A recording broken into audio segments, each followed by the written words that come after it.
Hi good morning this is Indraja welcome to YK TV paper analysis. ఈరోజు Andhrajyothi paper చూసుకున్నట్లయితే ముందుగా headlines చూద్దాం ఒకసారి. విజయీ భవ ఎట్టకేలకు తమిళనాడు ముఖ్యమంత్రిగా విజయ్ నేటి ఉదయం 10 గంటలకు ప్రమాణ స్వీకారం చేయబోతున్నారు. అలాగే 13వ తేదీలోపు బల నిరూపణకు ఆదేశం. 5 రోజులు ఉత్కంఠకు తెర. ఎస్ క్లైమాక్స్లో ఆదుకున్న వీసీకే ఐయుఎంలు తాజా మద్దతుతో 120కు చేరిన టీవీకే బలం. పతాక సన్నివేశంలో మరింత హై డ్రామా. రాత్రి 7 గంటల 10 నిమిషాలకు కేరళకు గవర్నర్. ఈలోపు మద్దతు కోసం టీవీకే ప్రయత్నాలు. సాయంత్రం 4కు వీసీకే ఐయుఎంలు మద్దతు. ఆ లేఖలు జాబితాలో బయలుదేరిన విజయ్ దారిలో గవర్నర్ అపాయింట్మెంట్ రద్దు. ఎట్టకేలకు 6 గంటల 35 నిమిషాలకు మళ్ళీ ఆహ్వానం. ఈరోజు 10 గంటలకు విజయ్ ప్రమాణ స్వీకారం. తమిళనాడు సీఎంగా విజయ్ ప్రమాణ స్వీకారం చేయబోతున్నారు. అలాగే నెక్స్ట్ నమో బెంగాల్ గెలిపించిన ప్రజలకు ప్రధాని మోదీ వందనం. సాష్టాంగ నమస్కారం చేశారు ప్రధాని మోదీ బెంగాల్ ప్రజలకు. కొలువుదీరిన సువేందు సర్కార్ నిన్న ఏదైతే జరిగిందో సువేందు సర్కార్ సీఎంగా ప్రమాణ స్వీకారం చేశారు. అలాగే 5గురు మంత్రులతోనూ ప్రమాణం చేయించిన గవర్నర్ ప్రధాని మోదీ, అమిత్ షా, ఎన్డీఏ ముఖ్యమంత్రులు హాజరు. బెంగాల్ ప్రజలకు వేదికపై మోదీ సాష్టాంగ నమస్కారం చేశారు. ఇక్కడ చూసుకున్నట్లయితే ఇదిగోండి మోడీ ఇక్కడ ప్రజలను ఉద్దేశించి సాష్టాంగ నమస్కారం చేశారు. అలాగే నేడు చంద్రబాబు నివాసానికి మోదీ. నేను హైలైట్స్ ఒకటి చెప్తున్నాను దీంట్లో. హైదరాబాద్లో ముఖ్యమంత్రితో భేటీ కానున్న ప్రధాని మోదీ. అలాగే తెలంగాణ రాజకీయాల్లో ఆసక్తికర పరిణామం. డిప్యూటీ సీఎం పవన్కు పరామర్శించిన ప్రధాని మోదీ. రాష్ట్రాల పర్యటనలో ఒక నేత ఇంటికి ప్రధాని వెళ్లడం అరుదు. ఇప్పటి వరకు ప్రధాని మోదీ ఒక నేత ఇంటికి వెళ్ళడం ఇదే మొదటిసారి. అలాగే నేడు చంద్రబాబు నివాసానికి మోదీ వెళ్ళబోతున్నారు. నెక్స్ట్ కేరళ సీఎం ఎవరు తేల్చుకోలేకపోతున్న కాంగ్రెస్ అధిష్టానం. ఇంకా కేరళలో డైలమా ఇంకా నడుస్తూనే ఉంది. అలాగే వేణుగోపాల్కు కొత్త ఎమ్మెల్యేల మద్దతు. సతీశన్కు క్షేత్రస్థాయి కార్యకర్తలు జై. వేణుగోపాల్ సతీశన్ మధ్య భారీ ఉత్కంఠ నెలకొంది. అలాగే ఇదంతా ఢిల్లీకి చేరిందనమాట. ఈ పంచాయతీ అంతా ఢిల్లీకి చేరింది. మరి ఏమవుతుందో చూడాలి. నెక్స్ట్ జాతీయ స్థాయిలో కుప్పం నియోజకవర్గం జాతీయ స్థాయిలో సత్తా చూపించిందంట. ఉత్తమ బ్లాక్ పంచాయతీలో 3వ ర్యాంకు. రాష్ట్రానికి మొత్తం 5వ వార్డులు. ఇది చాలా గుడ్ న్యూస్ అనమాట. మొత్తం ఉత్తమ్ బ్లాక్ పంచాయతీలో 3వ ర్యాంక్ రావడం అంటే మామూలు విశేషం కాదు కుప్పానికి. అలాగే నెక్స్ట్ వైద్య పరికరాల కొనుగోలు వ్యవహారంపై ఆరోగ్య శాఖ కార్యదర్శికి మంత్రి సత్య ఆదేశం. ప్రక్రియ పారదర్శకంగా ఉండాలని సూచన. ఇక 3 నెలలు 28 జిల్లాలు. ఏంటో చూద్దాం. అసలు సీఎం సమీక్షలు సూపర్ హిట్. ప్రజాప్రతినిధులు అధికారులతో రివ్యూలు. 1000కి పైగా సమస్యలు ప్రస్తావించిన నేతలు. ప్రాధాన్యాన్ని బట్టి అక్కడికక్కడే పరిష్కారానికి చంద్రబాబు ఆదేశాలు. 360 డిగ్రీల్లో ప్రజాప్రతినిధులు అధికారుల పనితీరు పరిశీలన. పనిచేస్తున్న నాయకులకు అభినందనలు. సరిగ్గా లేని వారికి మారాలని నిర్దేశం. పనిచేస్తున్న వాళ్ళని చక్కగా ప్రోత్సహిస్తున్నారు నారా చంద్రబాబు నాయుడు. అలాగే పనితీరును మార్చుకోవాలని కొంతమందికి చెప్పడం జరిగింది. అలాగే నెక్స్ట్ చూసుకున్నట్టయితే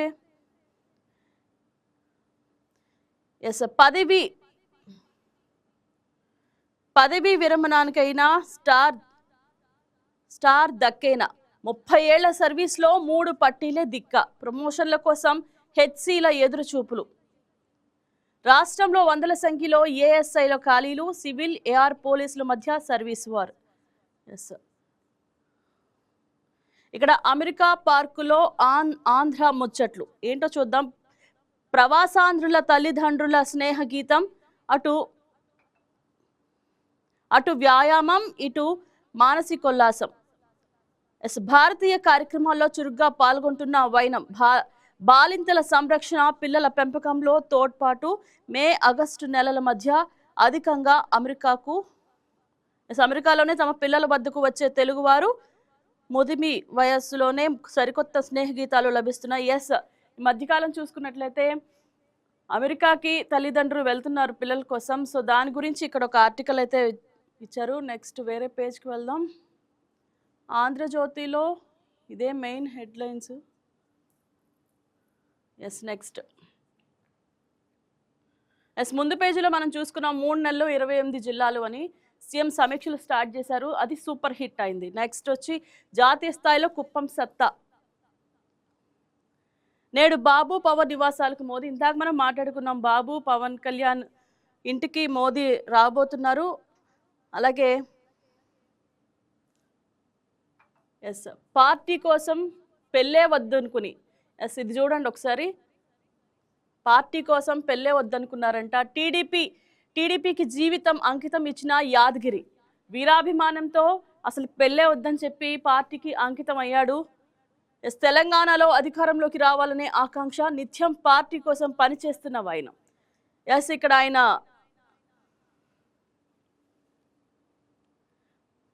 ఆయన బాడీ మీద కూడా లోకేష్ అండ్ చంద్రబాబు గారి పచ్చబొట్టు అయితే వేయించుకున్నారు. అసలు చూద్దాం. అతని పేరు బండారి యాదగిరి. తెలుగుదేశం పార్టీ అంటే హద్దులు లేని వల్లమాలిన అభిమానం. ఎంతలా అంటే తెలంగాణలో టీడీపీ అధికారంలోకి రావాలన్న ఆకాంక్షతో పెళ్లి కూడా చేసుకోకుండా నిత్యం పార్టీ కోసమే పనిచేసేవాయన. పార్టీ కోసం ప్రాణాలు ఇస్తారు అంటే ఇగో ఇదేనేమో బహుశా. నెక్స్ట్ ఒక రకంగా చెప్పాలంటే పిచ్చితో తన ఇల్లు బైక్ను కూడా పసుపుమయం చేశాడు. ఒంటిపై చంద్రబాబు లోకేష్ పాటు సైకిల్ చిత్రాలను కూడా పచ్చబొట్టుగా వేయించుకున్నాడు. టీడీపీ సేవకే తన జీవితం అంకితమని అంటున్నాడు. వివరాల్లోకి వెళ్తే తెలంగాణలోని వనపర్తి జిల్లా బిలాష్పూర్ మండలం కేంద్రానికి చెందిన బండారి యాదగిరి టీడీపీకి వీర అభిమాని. గత 25 ఏళ్ల నుంచి పార్టీ కార్యకర్తగా పనిచేస్తున్నాడు. ఆయన శనివారం రంగారెడ్డి జిల్లా షాద్ నగర్ లో నిర్వహించిన మహబూబ్ నగర్ పార్లమెంట్ స్థాయి టీడీపీ ముఖ్య కార్యకర్తల సమావేశానికి హాజరయ్యారు. పార్టీపై ఉన్న వీరాభిమానంతో ఇల్లు బైక్ ను పసుపు రంగుతో మార్చుకొని పార్టీ కోసం కొన్నేళ్లుగా పనిచేస్తున్నాడని తెలుసుకున్న టీడీపీ పాలిట్ బ్యూరో సభ్యులు బక్కని నరసింహులు యాదగిరిని వేదికపైకి పిలిచి సన్మానించి అభినందించారు. ఈ సందర్భంగా యాదగిరి విలేకరులతో మాట్లాడుతూ తెలంగాణలో టీడీపీ అధికారంలోకి రావాలంటే ఆకాంక్షతో పెళ్లికి దూరంగా ఉంటూ ప్రతిరోజు పార్టీ కోసం ప్రయాణం చేస్తున్నానని ఆయన తెలియజేశాడు. అలాగే ప్రస్తుతం ఏఆర్ వీరందర్ చేస్తున్న ఆర్థిక సహకారంతో నిత్యం పార్టీ కోసం పనిచేస్తున్నానని చెప్పారు. 2 ఏళ్ల క్రితం కుడి చేతిపై చంద్రబాబు సైకిల్ చిత్రాలను పచ్చబొట్టుగా వేయించుకున్నానని, 2 నెలల క్రితం గుండెలపై కూడా చంద్రబాబుతో పాటు లోకేష్ చిత్రాలు పచ్చబొట్లు వేయించుకున్నానని యాదగిరి తెలిపారు. ఎస్ యాదగిరి ప్రేమ పార్టీ పట్ల ఎట్లా చూపించాడో చూశారు కదా.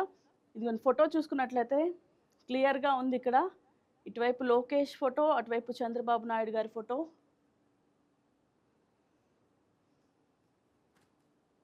ఎస్ కడపలో సర్కిల్ రచ్చ. టిప్పు సుల్తాన్ సర్కిల్ కోసం ఓ వర్గం పట్టు, హనుమాన్ సర్కిల్ కోసం మరో వర్గం ధర్నా. ఎస్ నిన్న చూసుకున్నట్లయితే చాలా ఉద్రిక్తత వాతావరణం నెలకొంది. టిప్పు సుల్తాన్ పేరు అంతకుముందు ఉన్న పేరే కొనసాగించాలని ఓ వర్గం గొడవకి దిగింది. అలాగే హనుమాన్ సర్కిల్ కోసం మరో వర్గం ధర్నా చేపట్టారు. నిన్న చాలా ఉద్రిక్త మధ్య పోలీసులు అది అదుపు చేయడం జరిగింది. అలాగే అసలు చూద్దాం, వివరాల్లోకి వెళ్దాం. కడప నగరంలోని ఆల్మాస్పేట సర్కిల్ పేరు మార్పు వివాదానికి దారితీసింది. ఎన్నో ఏళ్ల నుంచి ఆల్మాస్పేట సర్కిల్ గా పిలుచుకుంటున్న ఈ ప్రాంతానికి టిప్పు సుల్తాన్ సర్కిల్ గా నామకరణం చేయాలని ఓ వర్గం డిమాండ్ చేస్తుంది. అలాగే ఈ సర్కిల్ పక్కనే ఉన్న ఆంజనేయ స్వామి గుడి వద్ద 31 అడుగుల హనుమాన్ విగ్రహాన్ని ఏర్పాటు చేశారు. హనుమత్ జయంతి సందర్భంగా 12న విగ్రహ ప్రతిష్ఠ చేయాలని నిర్ణయించారు. ఈ సందర్భంగా ఏర్పాటు చేసిన ఫ్లెక్సీలో హనుమాన్ సర్కిల్ అని రాయడం వివాదానికి కారణమైంది. ఎస్ మెయిన్ హనుమాన్ జయంతి సందర్భంగా పక్కన ఒక విగ్రహం ఉంది. దాన్ని ఆలోచించుకొని హనుమాన్ సర్కిల్ రాసినందుకు ఇంత వివాదం సృష్టించారు. అలాగే శనివారం ఉదయం 9:30 ఇరు వర్గాలు పోటాపోటీగా ఆందోళన ప్రారంభించాయి. మాజీ MLC Putta Narasimha Reddy, TDP Kadapa parliament అధ్యక్షుడు భూపేశ్ రెడ్డి, మైనార్టీ నేత ముక్తియార్ ఇరు వర్గాల మధ్య చర్చలు జరిపారు. చివరికి అది సద్దుమణిగింది అని తెలిసింది. అలాగే రాళ్లదాడితో గాయపడిన సిఐ నరసింహరాజు. ఈ గొడవలో రాళ్లదాడితో సిఐ నరసింహరాజుకి గాయాలయ్యాయి. అలాగే పేరు మార్చాలని కోరలేదు అని కలెక్టర్ చెప్తున్నారు. అసలు అదేంటి చూద్దాం. ఆల్మాస్పేట సర్కిల్ పేరు మార్చాలని అధికారికంగా ఎలాంటి రికార్డులు కానీ వినతులు కానీ లేవని కలెక్టర్ శ్రీధర్ చెరుకూరి అన్నారు. నగరపాలక సంస్థతో కూడా ఎలాంటి ప్రతిపాదన కానీ ఆమోదం కానీ లేవని శనివారం రాత్రి అన్ని మతాల పెద్దలతో కలెక్టరేట్లో జరిగిన శాంతి కమిటీ సమావేశంలో స్పష్టం చేశారు. మత సామరస్యాన్ని దెబ్బతీసే వారిపై కఠిన చర్యలు తీసుకుంటామని హెచ్చరించారు. అసలు పేరు మార్చాలి అని కూడా కలెక్టర్ కానీ ఎవరికి కానీ వీళ్ళు ఇవ్వలేదంట ఇన్ఫర్మేషన్ కూడా. నెక్స్ట్, రేపటి నుంచి హైకోర్టుకు వేసవి సెలవులు. ఎస్, అదేంటో చూద్దాం ఒకసారి. హైకోర్టుకు వేసవి సెలవులు ప్రకటించారు. తిరిగి 15 నుంచి పూర్తి స్థాయి కోర్టు కలాపాలు ప్రారంభమవుతాయి. ఈ నేపథ్యంలో అత్యవసర వ్యాజ్యాల విచారణకు వెకేషన్ కోర్టులు ఏర్పాటు చేస్తూ high court registrar general YVS Parthasarathi శనివారం ఉత్తర్వులు ఇచ్చారు. మొదటి దశ వెకేషన్ కోర్టులు ఈ నెల 14, 21, 28 తేదీల్లో విచారణలు జరపనున్నాయి. న్యాయమూర్తులు justice Y Lakshmanarao, justice Balaji Medapalli division bench గా, justice G Tuhin Kumar single bench గా విచారణ చేపడతారు. రెండో దశ వెకేషన్ కోర్టులు జూన్ 4, 11 తేదీల్లో విచారణ జరుపుతున్నారు. Justice K Suresh Reddy, A Hariharanath Sharma division bench గా, justice S Subbareddy single bench గా విచారణ చేపడతారు. డివిజన్ బెంచ్ కేసుల విచారణ ముగిసిన అనంతరం న్యాయమూర్తులు సింగిల్ జడ్జ్ బెంచ్ నిధులు నిర్వహిస్తారు. ఎస్, చూసుకున్నట్లయితే రేపటి నుంచి హైకోర్టుకు వేసవి సెలవులని ప్రకటించారు. అలాగే ప్రత్యేక పరిస్థితుల్లో మాత్రమే నోటీసులు ఇవ్వకుండా ఆక్రమణలు తొలగించవచ్చు. ఎస్, అందుకు సెక్షన్ 405 వెసులుబాటు కల్పిస్తుంది. జనరల్ రూల్ ప్రకారం ముందస్తుగా నోటీసు ఇచ్చి వివరణ తీసుకోవాల్సిందే. హైకోర్టు చెప్పింది జనరల్ నోటీస్ ఇవ్వాలంట ముందుగా. ఎస్, ఇదేంటో ఒకసారి చూద్దాం. సాధారణ తప్పనిసరి పరిస్థితులు, ప్రత్యేక సందర్భాల్లో మాత్రమే నోటీసులు ఇవ్వకుండా ఆక్రమణలు తొలగించే అధికారం అధికారులకు ఉందంట.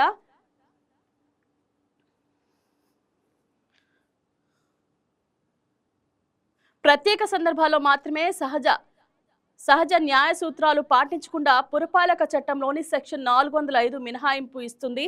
అది జనరల్ రూల్ కాదని పేర్కొంది. జనరల్ రూల్ ప్రకారం సహజ న్యాయ సూత్రాలను అనుసరించి ఆక్రమణల తొలగింపునకు ముందస్తు నోటీసు ఇచ్చి వివరణ తీసుకోవాల్సి ఉంటుందని పేర్కొంది. ప్రస్తుత కేసులో 2 షాపులు సుదీర్ఘకాలంగా పిటిషనర్ ఆధీనంలో ఉన్నాయని గుర్తు చేసింది. ఎస్, ఆక్రమణలు తొలగించేటప్పుడు ముందుగానే చెప్పి చేస్తారు. అలాగే కొన్ని సందర్భాల్లో అలా చెప్పకుండా చేయొచ్చని కోర్టు కూడా ఆదేశం జారీ చేసింది. అలాగే గోదావరి పుష్కరాల నిర్వహణకు ప్రణాళికలు. ఎస్, గోదావరి పుష్కరాలు రాబోతున్నాయి, దానికి ప్రణాళికలు సిద్ధం చేస్తున్నారు. ఒక 54.77 కోట్లతో నదీ పరివాహక ఆలయాలు అభివృద్ధి, అలాగే 5,000 భజన మందిరాలు నిర్మిస్తాం మంత్రి ఆనం ప్రకటించారు. అలాగే గోదావరి పుష్కరాలను అత్యంత వైభవంగా నిర్వహించేందుకు ప్రణాళికలు రూపొందిస్తున్నామని దేవాదాయ శాఖ మంత్రి ఆనం రామనారాయణ రెడ్డి అన్నారు. ఏలూరు జిల్లా ద్వారకా తిరుమలలో 29 కోట్లతో చేపట్టిన ఆలయ అభివృద్ధి పనులను శనివారం ఆయన ప్రారంభించారు. అనంతరం విలేకరుల సమావేశంలో మాట్లాడారు. 2027 జూన్ 26 నుంచి జూలై 7 వరకు జరిగే పుష్కరాలను ఆధ్యాత్మిక శోభ వెల్లివిరిసేలా నిర్వహిస్తున్నామని చెప్పారు. ఎస్, 2027 జూన్ 26 నుంచి జూలై 7 వరకు పుష్కరాలు అయితే స్టార్ట్ అవబోతున్నాయి. సో దానికి ప్రణాళికలు అంతా సిద్ధమవుతున్నాయి.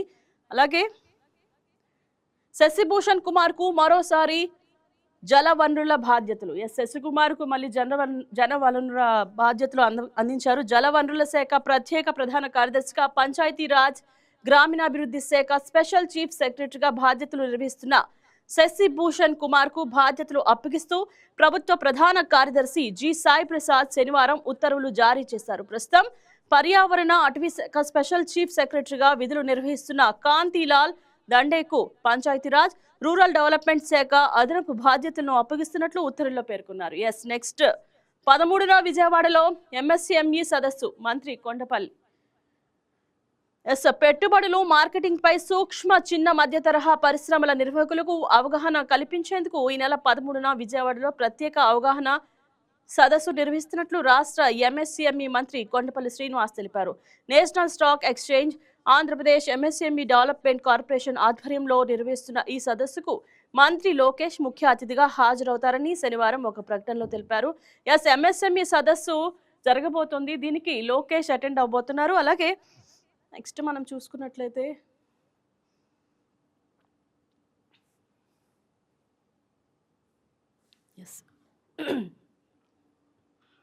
మోదీని చూసి నేర్చుకుంటారని ఇక్కడ హైలైట్ చేశారు. అసలు ఏంటో చూద్దాం. ప్రధాని నరేంద్ర మోదీ, హోం మంత్రి అమిత్ షా మాత్రమే ఎన్నికల్లో అత్యధిక విజయాలు ఎందుకు నమోదు చేయగలుగుతున్నారు? ఎస్, ఇదొక క్వశ్చన్ అన్నమాట. సో దానికి 12 ఏళ్లుగా అధికారానికి దూరమైన కాంగ్రెస్ పార్టీ ఎందుకు పుంజుకోలేకపోతుంది అన్న ప్రశ్నలకు సమాధానం లేకపోలేదు. పార్టీ కోసం నేనేం చేయాలి అని బీజేపీ నాయకులు ఆలోచిస్తారు. పార్టీ కోసం ఏం చేసింది అని కాంగ్రెస్ నాయకులు ఆలోచిస్తారు. రెండు పార్టీల మధ్య ఇంత మౌలికమైన తేడా ఉన్నప్పుడు ఫలితాలు ఇలాగే ఉంటాయి. ఎస్, ప్రజలు మార్పు కోరుకుంటే అభ్యర్థుల చరిత్ర, డబ్బు చూడరని, ఎన్నికల వాగ్దానాలను కూడా పట్టించుకోరని టీవీకే విజయం రుజువు చేసిందని, విజయ్ అధికారంలోకి వస్తే ఏమిస్తారు అని చూడకుండా మార్పు వస్తే చాలు అని భావించిన వారు ఆయనకు ఓటు వేశారు. కేవలం విజయ్ని చూసి ఓటు వేశారు. ఎస్, తమిళనాడు ప్రజలు మార్పు కోసం చూశారు. మార్పు కోసం చూసి ఓట్లేశారు. టీవీకే పార్టీ గెలిచింది. తమిళనాడు సీఎంగా విజయ్ ఈరోజు 10 గంటలకు ప్రమాణ స్వీకారం చేయబోతున్నారు.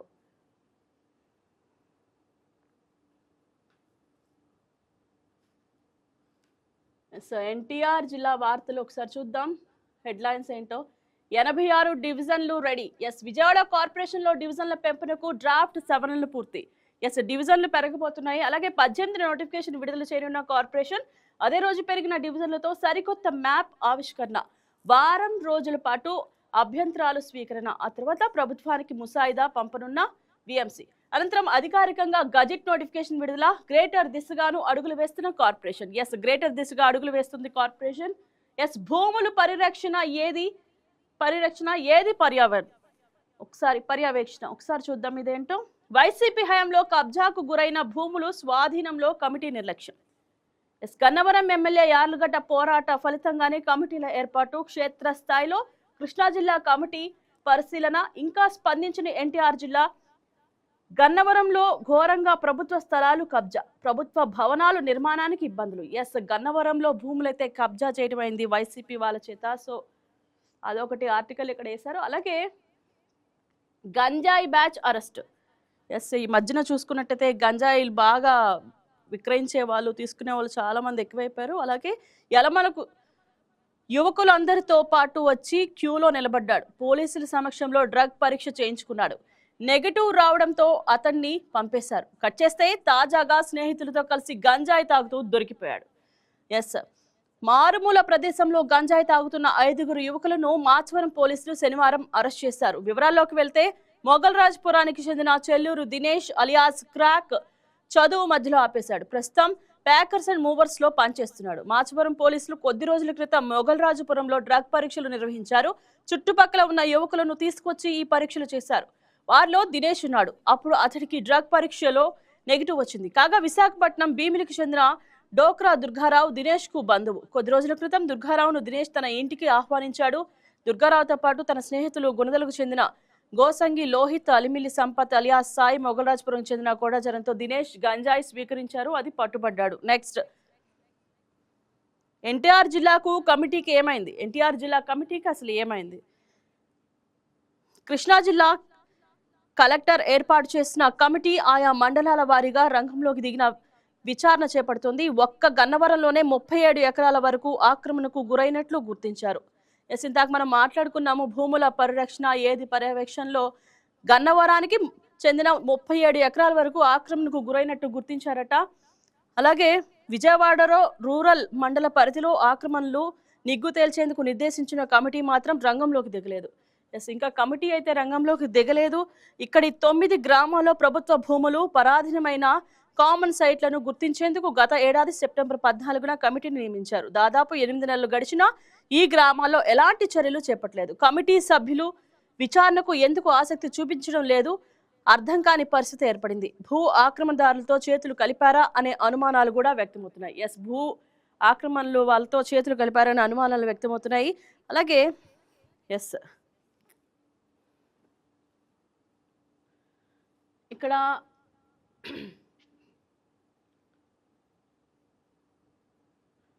ఎస్, అమ్మ కడుపు చల్లగా. అసలు ఇక్కడ పోస్టర్ చూస్తుంటే చూడండి ఎంత బాగుందో. అమ్మ కడుపు చల్లగా. ఎస్, నేడు అంతర్జాతీయ మాతృదినోత్సవం. ముందుగా మదర్స్ అందరికీ హ్యాపీ మదర్స్ డే. ముందుగా మీరు లేనిదే మేము లేము. సో మదర్స్ గురించి ఒక ఆర్టికల్ అయితే వేశారు. నేడు అంతర్జాతీయ మాతృదినోత్సవం. బ్రహ్మ తనకు బదులుగా అమ్మను సృష్టించాడంటారు పెద్దలు. నవమాసాలు మోసి కని పెంచడమే కాదు, బిడ్డలను కంటికి రెప్పలా కాపాడుకోవడంలో అమ్మ ప్రేమకు మించిన ఆయుధం అవనిలో ఉండదు. అందుకే తరాలు మారుతున్న తల్లి ప్రేమ చెక్కు చెదరదు. ఎండైనా వానైనా తాను నడిచినా మండిపోతున్న బిడ్డలకు గొడుగు పడుతూ వారి బంగారు భవితకు బాటలు వేస్తున్న మాతృమూర్తులందరికీ ఎస్ సెల్యూట్. మీరు లేనిదే మేము లేము. మీరు చేసిన త్యాగాలు అంతా ఇంత కావు. మీ నుంచి మేము ఇంకా నేర్చుకోవాలి. ఎస్, ప్రపంచంలో ఉన్న మాతృమూర్తులందరికీ హ్యాపీ మదర్స్ డే మా వైకే టీవీ తరపున. అలాగే చల్లగా వేడిగా అని ఉంది. ఇక్కడ ఉమ్మడి కృష్ణా జిల్లాలో వింత వాతావరణం, భానుడి భగభగ, కొద్దిసేపటికే చల్లగాలులు. అలాగే శుక్రవారం 40 డిగ్రీలు దాటిన ఉష్ణోగ్రతలు. అమ్మ సన్నిధిలో లోకేష్. ఎస్, ఇంద్రకిలాద్రిపై కనకదుర్గమ్మను శనివారం రాష్ట్ర ఐటీ విద్యాశాఖ మంత్రి నారా లోకేష్ అమ్మవారిని దర్శించుకున్నారు. ఆంధ్రప్రదేశ్ ప్రభుత్వ సలహాదారు, AP non resident Telugu society అధ్యక్షుడు డాక్టర్ వేమూరి రవికుమార్ కుమారుడి వివాహానికి ఆయన హాజరయ్యారు. దేవాదాయ శాఖ కమిషనర్ కె రామచంద్రమోహన్, దుర్గగుడి ఈవో సీనా నాయక్, చైర్మన్ బొర్రా రాధాకృష్ణ స్వాగతం పలికారు. దర్శనం అనంతరం పండితులు వేదాశీర్వచనం, ప్రసాదాలు అందజేశారు. ఎస్, రికవరీకి రివార్డు. ఇది చూసుకున్నట్లయితే ఎస్, ఆయన పారేసుకున్న సెల్ ఫోన్లను గుర్తించి, చోరీ అయిన పారేసుకున్న సెల్ ఫోన్లను గుర్తించి వాటిని యజమానులకు అందజేయడంలో రికార్డు స్థాయిలో ప్రగతిని సాధించిన ఎన్టీఆర్ పోలీస్ కమిషనరేట్ కు అవార్డు దక్కింది. డీజీపీ హరీష్ కుమార్ గుప్తా నుంచి పోలీసులు కమిషనర్ ఎస్వి రాజశేఖర్ బాబు డీజీపీ కార్యాలయంలో శనివారం ఈ ఎక్సలెన్స్ అవార్డు అందుకున్నారు. సైబర్ క్రైమ్ పోలీసులు ఇప్పటి వరకు 5157 సెల్ ఫోన్లు గుర్తించారు.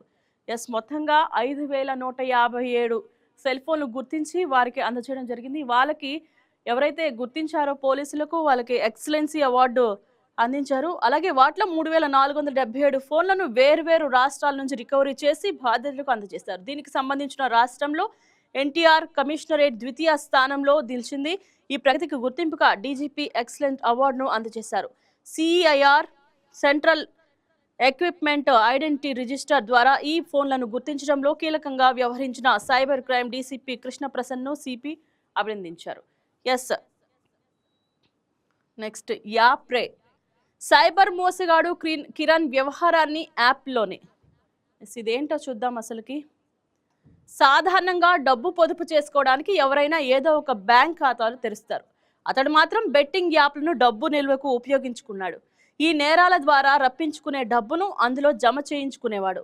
సాఫ్ట్వేర్ ఉద్యోగాలు ఇప్పిస్తానని, పెళ్లి సంబంధాలు చూస్తానని నిరుద్యోగులు, యువతులను మోసం చేసిన కె శ్రీనివాస్, కిరణ్ కుమార్ యాప్ మోసాల్ని తెలుగు రాష్ట్రాలతో పాటు బెంగళూరులో 10 కేసుల్లో 110 మందిని మోసం చేసిన కిరణ్ 2 రోజుల క్రితం విజయవాడ సైబర్ క్రైమ్ పోలీసులు అరెస్ట్ చేయగా 22వ తేదీ వరకు కోర్టు రిమాండ్ విధించింది. అలాగే పోలీసుల విచారణలో నయా మోసాలు బయటపడుతున్నాయి. ఎస్, సైబర్ క్రైమ్ మోసాలు ఈ మధ్యన ఎక్కువైపోతున్నాయి. ఎస్, పోలీసులకు చిక్కకుండా, అకౌంట్ల ద్వారా దొరకకుండా మోసం చేసిన నగదు మొత్తం బెట్టింగ్ యాప్లోనే నిల్వ. ఎస్, వీళ్ళు ఏం చేస్తున్నారంటే బెట్టింగ్ యాప్ల్లో డబ్బు జమ చేయటం. ఎందుకంటే సాధారణంగా బెట్టింగ్ యాప్ల్లో జమ చేస్తాము అన్న కాన్సెప్ట్ మనకి రాదు. కానీ వీళ్ళు చేసే మోసాలు హైటెక్ మోసాలు అనమాట. మోసానికి ఓ సిమ్ము, కొత్త ఫోను, నకిలీ అడ్రస్తో బురిడి. నిరుద్యోగులు, పెళ్లి కాని యువతులే టార్గెట్. ఎస్, నిరుద్యోగులను, పెళ్లి సంబంధాల కోసం ఎదురు చూస్తున్న యువతులను లక్ష్యంగా చేసుకుని కిరణ్ బాబు మోసాలు మొదలవుతున్నాయి. ఇప్పటి వరకు 3-4 సార్లు కారాగార జీవితం గడిపినా మోసాలు మాత్రం ఆగలేదు. ఒక్కో మోసానికి ఒక్కో సిమ్ము, ఒక్కో ఫోన్ వాడతాడు. తన వలలో అవతలి వ్యక్తులు పడగానే సిమ్ను 2 ముక్కలు చేస్తాడు. ఫోన్ను మరొకరికి విక్రయించేస్తాడు. ఫోన్లు, సిమ్లు వేరైనా 3 యాప్లను మాత్రం కామన్గా వినియోగిస్తున్నాడు. ప్రతి ఫోన్లో ర్యాపిడో, స్విగ్గీ, నౌకరీ యాప్లను ఖచ్చితంగా డౌన్లోడ్ చేసుకునేవాడు. ఎస్,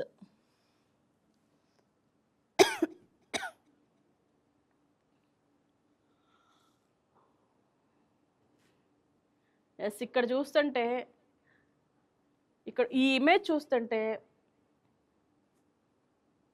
ఇప్పుడు పిల్లలందరూ ఇంతేనండి. ఫోన్లో ఉండటం అయిపోతుంది. ఫోన్లోనే అని కూడా ఇక్కడ ట్యాగ్ ఒకటి పెట్టారు. టీవీలు, ఫోన్లకు అతుకుపోతున్న చిన్నారులు, ఆలస్యం చేస్తే జబ్బుగా మారే ప్రమాదం, చదువు, క్రమశిక్షణపై తీవ్ర ప్రభావం.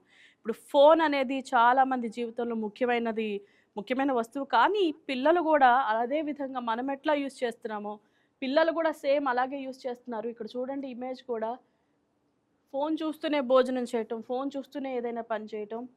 సో, ఇది మనం తగ్గించుకోకపోతే అదొక జబ్బులా తయారవుతుందంట.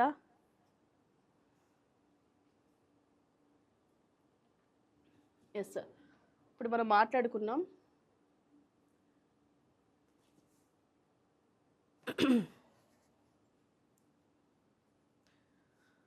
సో, ఆలస్యం చెప్తే జబ్బుగా మారే ప్రమాదం, చదువు క్రమశిక్షణపై తీవ్ర ప్రభావం.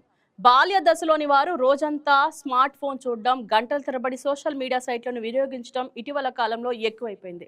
Yes sir. దీనివల్ల చిన్నారులు తీవ్ర మానసిక రుగ్మతలకు గురవుతున్నారు. 5 ఏళ్ల నుంచి 16 ఏళ్ల లోపు వారు ఈ సమస్య అధికంగా ఉంది. నిత్యం విజయవాడలోని మానసిక వైద్య నిపుణులు, పాత జీజీహెచ్లోని డి అడిక్షన్ సెంటర్కు ఈ తరహా సమస్యలతో బాధపడుతున్న చిన్నారులు కనీసం 10 మంది నుంచి 30 మంది వరకు వస్తున్నారట. డిజిటల్ స్మార్ట్ ఫోన్ అడిక్షన్ అంటే ఏమిటి? అసలు డిజిటల్ స్మార్ట్ ఫోన్ అడిక్షన్ అంటే ఏంటో ఒక్కసారి చూద్దాం.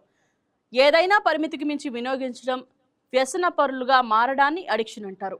ఎక్కువగా చిన్నారులు ఇన్స్టా రీల్స్, యూట్యూబ్, ఆన్లైన్ గేమ్లతో ఈ మధ్యన బాగా దూసుకెళ్ళిపోతున్నారు. ఎస్. దీనివల్ల చదువుపై దృష్టి సారించకపోవడం, కళాశాలకు వెళ్లేందుకు ఆసక్తి చూపకపోవడం, ఆహారం తినడానికి నిరాకరించడం, ఒంటరిగా గదిలో ఉండడం, తీవ్రమైన అలసట, ఆందోళన, ఒత్తిడి, ఇరిటేషన్ పాటు నిద్రలేమి సమస్య వేధిస్తుంది. ఈ స్థాయి దాటితే అడిక్షన్ కాస్త జబ్బు అంటే డిజార్డర్గా మారే ప్రమాదం ఉంది. మనం జబ్బుగా ఉన్నప్పుడే దీన్ని మార్చితే చాలా బెటరు. డిజార్డర్గా దీన్ని చూసుకున్నట్లయితే చాలా డేంజర్ అని చెప్పి అంటున్నారు. అలాగే లక్షణాలు చూద్దాం దీంట్లో. డిజిటల్ గేమ్స్, రీల్స్ కారణంగా స్మార్ట్ ఫోన్కు బానిసవుతున్న చిన్నారుల్లో కొన్ని లక్షణాలు ఉంటాయి. ఫోన్ లేకుండా ఉండలేరు. తల్లిదండ్రులు ఫోన్ తీసుకునే ప్రయత్నం చేస్తే ఆందోళన చెందుతారు. అలాగే తిరిగి ఇచ్చే వరకు తిండి తినరు, మాట వినరు, ఒకసారి ఇంటి నుండి బయటికి వెళ్ళిపోతున్నారు. లేదంటే గది బయటకు వచ్చేందుకు ఇష్టపడరు, చదువుపై దృష్టి సారించలేరు, ఫోన్కు దూరంగా ఉండాల్సి వస్తే చికాకు, ఆందోళన కనిపిస్తుంది. సరే, ఇదొక కోణం అయితే కొంతమంది పిల్లలు ఏంటంటే ఫోన్ ఇవ్వకపోతే దాడి చేయడం కూడా స్టార్ట్ చేశారు తల్లిదండ్రుల మీద. అలా చాలా ఘటనలు కూడా జరిగినాయి. ఫోన్ చూసినప్పుడు ఆనందంగా ఫీల్ అవడం వల్ల పదే పదే చూడాలన్న కోరిక పెరుగుతుంది. ఫోన్లోని కంటెంట్ను చూసినప్పుడు మెదడులో డోపమైన్ విడుదలవుతుంది. అదే పనిగా ఫోన్ను చూడాలని కోరిక పెంచుతుంది. డోపమైన్ మంచి అనుభూతి హార్మోన్. ఏదైనా నచ్చిన పని చేసినప్పుడు ఆనందం కలిగిస్తుంది. ఫోన్ చూసినప్పుడు వ్యక్తం చేసే ఆనందం అడిక్షన్కు కారణమవుతుంది. ఎస్. ఇప్పుడు ఆహ్లాదకరమైన వాతావరణం అని చెప్పి ఉంది ఇక్కడ. ఆహ్లాదకరమైన వాతావరణం అవసరం. స్మార్ట్ ఫోన్ అడిక్షన్లో బాధపడుతున్న చిన్నారుల తల్లిదండ్రులు జాగ్రత్తగా ఉండాలి. అలాగే కరోనాలో ఆన్లైన్ క్లాసుల పేరుతో వచ్చిన ఈ మార్పు క్రమంగా పెరుగుతుంది. అలాగే తొలి దశలో ఫోన్ వినియోగించే తీరును గుర్తించి అప్రమత్తం కావాలి. ముఖ్యంగా పిల్లలకు ఆహ్లాదకరమైన వాతావరణంలో భోజనం తినిపించడం, వారితో తల్లిదండ్రులు, ఇతర కుటుంబ సభ్యులతో మాట్లాడడం వంటివి చేయాలి. ఎస్. ఎస్. ఇది ఈరోజు పేపర్ అనాలిసిస్. తిరిగి మరొక ఎపిసోడ్తో మీ ముందుంటాను. Till then keep watching YK TV. ఇది తెలుగు వారి గుండె చప్పుడు.